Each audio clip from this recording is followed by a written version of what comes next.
Este es un podcast de Ibero 90.9.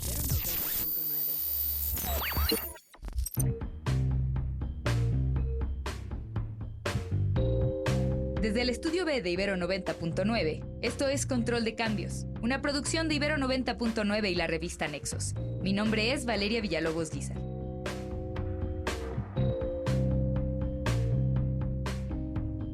El reciente decreto que firmó Vladimir Putin marca un giro inquietante en la doctrina nuclear rusa, ampliando los supuestos para el uso de armas de destrucción masiva. Ahora Moscú no solo contempla estas armas como respuesta a una amenaza existencial, sino también frente a riesgos críticos para su soberanía e integridad territorial. Este movimiento, que coincide con la autorización de Estados Unidos a Ucrania para usar misiles de largo alcance en territorio ruso, refuerza la narrativa del Kremlin sobre una escalada global.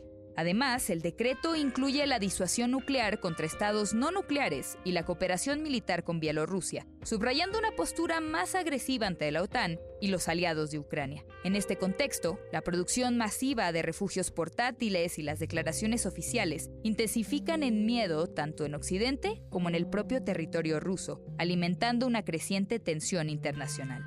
Emiliano Polo es abogado especializado en Derecho Internacional y tiene una maestría en Asuntos Exteriores y Seguridad Internacional.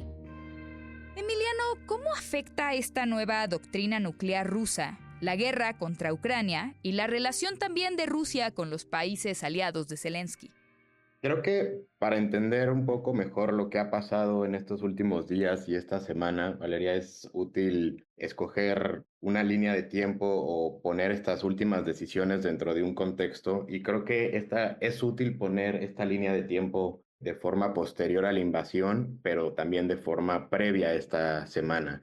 Y creo que una fecha muy importante en este año fue agosto de 2024, que es cuando Ucrania invade por primera vez la región de Kursk, la región fronteriza, y esto levantó muchas críticas en Estados Unidos y en Europa debido a que hay un costo de oportunidad en utilizar los recursos, las armas que estaban originalmente planeados para la defensa de Ucrania en atacar ahora a Rusia. Y luego, posteriormente, se da la elección de Donald Trump el 5 de noviembre, donde gana la presidencia y promete llegar a un cese al fuego o a una negociación lo antes posible. Y entonces cambia mucho la dinámica de la guerra, porque de ser ahora una guerra que se había caracterizado por ser un poco de resistencia, un maratón, cambia una guerra ahora donde las dos partes están corriendo por fortalecer su posición para una posible negociación cuando entre Trump en enero del próximo año. Entonces, este es el contexto que nos lleva a la decisión tanto de Putin de cambiar su doctrina nuclear y de Biden de permitir el uso de misiles dentro del territorio ruso por primera vez.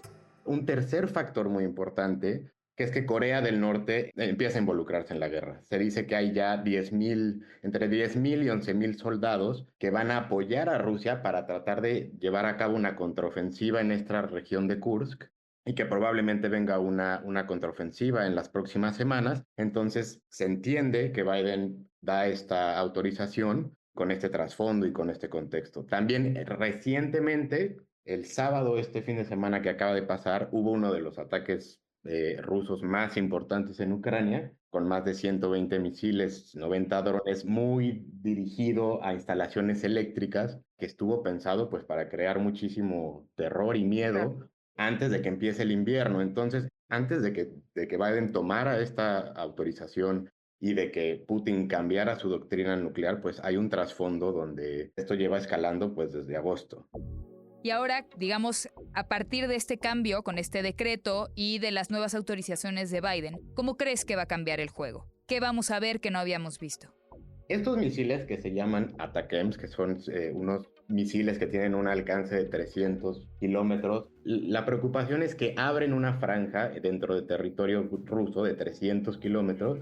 Antes Ucrania no tenía autorización de atacar. Estos misiles ya se habían utilizado en Ucrania, pero contra instalaciones militares rusas, pero dentro de Ucrania. Ahora la posibilidad que abre esta autorización, de acuerdo con algunos estudios del Pentágono, hay alrededor de 250 objetivos militares dentro de esta franja, y entonces esto abre muchísimo las posibilidades de Ucrania pues para cambiar el rumbo de la guerra. Importa mucho también, hay que ver esto qué va a generar. Esta es una autorización de Biden, pero ahora hay que esperar a ver qué hace Francia, Alemania y Reino Unido con los misiles parecidos y qué autorizaciones dan ellos. Apenas ayer escuchamos que Reino Unido también había autorizado unos misiles muy parecidos, pero bueno, hay que ver no solo qué dan, sino cada cuánto los van a dar, con qué frecuencia y qué tipo de autorizaciones van a seguir en las próximas semanas.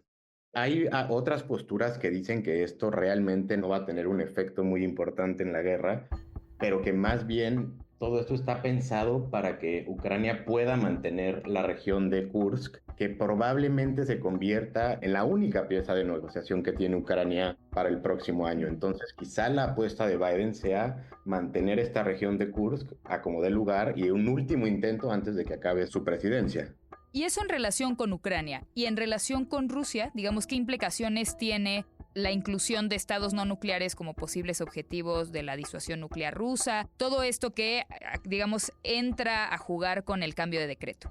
El decreto es menos importante tiene menos relevancia de lo que se ha dado, porque Putin ya ha hecho estas amenazas desde que empezó la guerra. Él ha estado abriendo esta amenaza cada vez que hay un escalamiento en la guerra. La implicación para los estados no nucleares es que la primera reacción es que abre la pregunta de si deben serlo. O como Ucrania, por ejemplo, ahorita también ya se está abriendo la discusión de si Ucrania se equivocó a mediados de los 90 con este famoso memorándum de Budapest, por medio del cual entregaba armas nucleares a cambio de garantías de seguridad. Pero bueno, ahora todos los países que no son nucleares pues están pensando si deben serlo. Y como una segunda implicación, una segunda consecuencia, pues pone otro tipo de responsabilidad y de presión en las potencias que sí son nucleares, en Reino Unido, en Francia, que tienen que ahora posicionarse de manera más clara y decir si sus armamentos nucleares pues también van a proteger a países no nucleares. Pero sí, claro, los países que no son nucleares pues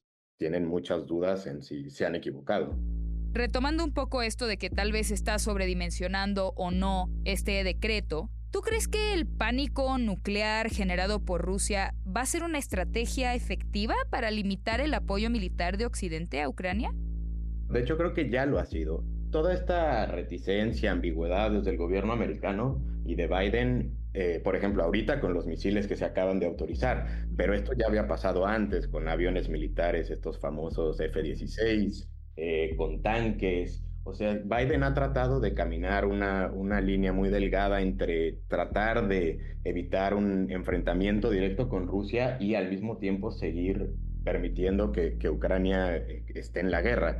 Pero siempre ha habido una ambivalencia muy fuerte de Estados Unidos, no solo en qué armas dar, sino cuándo y con qué permisos.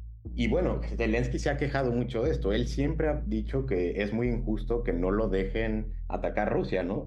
Su argumento es que la legítima defensa a la que tiene derecho Ucrania no puede consistir únicamente en quedarse sentado y esperar a que lo ataquen, que lo han hecho pelear con una mano amarrada a la espalda. Entonces, sí, las amenazas de Putin sí han tenido un efecto en Estados Unidos y tanto que la sigue haciendo. Ahora el problema es lo como mencionábamos, que Trump ha dicho que se necesita una negociación ya, urgente, que él va a acabar el conflicto, pero todos sabemos que Trump nunca ha dicho que a él le interesa que gane Ucrania, le interesa acabar el conflicto, que es distinto. Él ha criticado Trump a Zelensky, lo ha insultado diciendo que es un gran vendedor y que cada vez que se para en Estados Unidos sale con las bolsas llenas de dinero. Entonces, lo que está haciendo Biden es quizá dar un último aliento, un último tanque de oxígeno a Ucrania antes de enero. Se está hablando mucho, Valeria, de los misiles, de la autorización de los misiles. Ahorita se autorizó ayer un paquete de 275 millones de dólares que vienen con nuevas municiones, nuevos armamentos, por ejemplo, el uso de minas antipersona que no se habían utilizado antes. Entonces, no es solo de los misiles, es un último, digamos, coletazo de la administración Biden para, te digo, evitar que se pierda esta región de Kursk, que va a ser muy importante en la negociación. Yo sé que es jugar con fuego, pero de todos modos, ¿te atreverías a pronosticar algo de hacia dónde va a dirigir la negociación Trump? El problema es que Ucrania ya va perdiendo. Esto no es un empate. El problema es que hay una zona gris muy ambigua, muy peligrosa entre dos administraciones que tienen estrategias y planes muy distintos. Y el problema de las negociaciones es que una negociación es una última etapa. Hay una etapa previa donde las partes se preparan, y en una guerra prepararse significa escalar. Entonces, ahorita las partes están tratando de tomar todas las piezas que puedan en 2 meses para fortalecer sus negociaciones, y pues entonces se va a ver obviamente un escalamiento probablemente en temas militares. Pero hay que entender que Ucrania va perdiendo y muchos países ya están aceptando la idea de que probablemente Ucrania va a tener que ceder territorio. Por ejemplo, hubo una llamada muy criticada hace pocos días del canciller alemán Olaf Scholz con Putin, que no se había dado, y donde Zelensky sale a responder muy molesto diciendo que de qué se trata, porque hay un esfuerzo internacional por aislar a Putin y los alemanes pues están haciendo ya un acercamiento. Hay fuentes que dicen que ya hubo una primera llamada entre Trump y Putin diciendo que se necesita ya un cese al fuego, pero bueno, Putin ha dicho que es básico y que una condición necesaria para cualquier negociación es que Ucrania renuncie a unirse a la OTAN y que ceda los territorios que Rusia ya conquistó en el este del país. Entonces, se ve difícil, pero muchos países ya están presionando para que Ucrania ceda. Por último, Emiliano, entre tanto ruido y tanto pánico nuclear, la escalada y demás, ¿dónde tendríamos que estar poniendo nuestra atención para entender cómo va a seguir evolucionando esta guerra? Hay una paradoja ahora, sobre todo en las instituciones y en el derecho internacional, porque los países piden mucho de estas instituciones y de los principios internacionales, pero al mismo tiempo hay un esfuerzo de aislar y de replegar a Rusia y a los países de que participen en estas instituciones. Va a ser muy difícil incluir a Rusia en negociaciones debido a que ya está retirado de muchas de las organizaciones internacionales que se crearon después de la Segunda Guerra Mundial. Rusia ya retiró su firma del Estatuto de Roma, que es el tratado que sostiene a la Corte Penal Internacional. En 2022 ya abandonó el Consejo de Europa y por tanto la Corte Europea de Derechos Humanos. Sigue siendo parte de la ONU, pero ha bloqueado ya varios de los mecanismos e instancias de investigación, no solo en Ucrania, sino en países como Siria. El problema es que estamos viendo que las instituciones internacionales que solían más o menos manejar y controlar estos conflictos y estas guerras, pues estaban hechos para otro tipo de arreglos internacionales y otras alianzas. Entonces queda poco claro qué instituciones internacionales tenemos para lidiar con esto ahorita.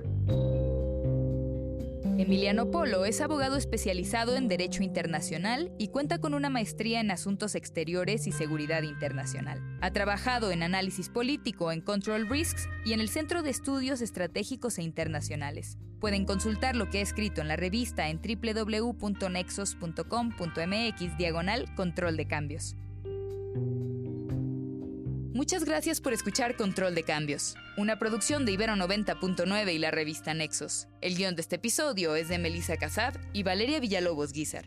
La producción es de Roxana Aguilar y Daniel Maldonado. Mi nombre es Valeria Villalobos Guízar.